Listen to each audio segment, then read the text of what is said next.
मला जे अपेक्षित होतं की सरकारकडून असंच उत्तर येणार.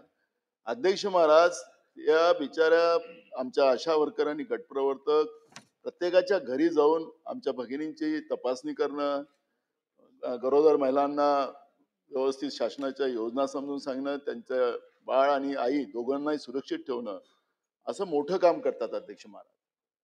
आणि असं सगळं असताना त्यांना द्यायला पैसे सरकारजवळ अपुरे पडतात आहेत. मी त्या प्रश्नावर येतोय. त्यांना द्यायला अपुरे पडतात आहे. आज सगळ्या पेपरच्या मथाळ्यामध्ये अध्यक्ष महाराज एक मेगा इंजिनियर नावाचा कोणी एक जावई आणलेला आहे शोधून, हैदराबादचा सरकारने. अध्यक्ष महाराज, त्याला आता परवा म्हणजे त्याच्यावर आपलं खनिकर्माच्या याच्यातला त्याला दंड झाला होता आणि त्याचे जवळपास 99% पैसे त्याचे माफ केले, 1% घेतला. म्हणजे आणि जप्त केलेलं सगळं परत केलं. कोट्यावधी रुपये अशा ह्या बाहेरच्या राज्यातल्या काही जावयांना हे लोक देतात आहे. तर त्या मेहनत करणाऱ्या आपल्या राज्यातल्या आशा वर्करला, या गटप्रवर्तकाला देणाऱ्या यांच्याजवळ पैसे नाहीत का? आणि राहिलं केंद्राचं, आपण सांगता केंद्र फक्त 2000 रुपये देतं आणि राहिलं केंद्रात देत नाही तिथपर्यंत आम्ही पैसे देऊ नाही. पहिले तुम्ही द्या ना आपले पैसे. दर महिन्याला या गरिबांना पैसे मिळाले पाहिजेत ना. निराधार लोकांनाही पैसे तुम्ही देत नाही. त्यांचे 6-7 महिन्यापासून झाले. अपंगाचे पैसे देत नाही. या गरिबांना तुम्ही असं वाऱ्यावर सोडणार?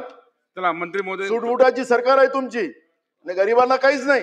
मंत्री महोदय या, मंत्री महोदय उत्तर द्या. अध्यक्ष महोदय, सन्माननीय सदस्य नानाभाऊ पटेल साहेबांनी पहिल्यांदा जो प्रश्न मांडला त्यावेळेलाही मी उत्तर दिलं.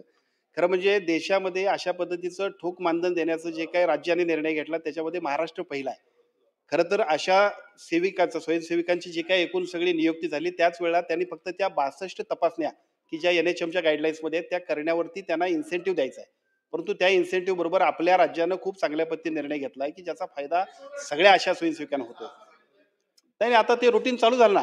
आता मगाशी जो आपण प्रश्न विचारला, मागचा 1 हप्ता आला नव्हता, त्याच्यामध्ये जो उशीर झाला होता.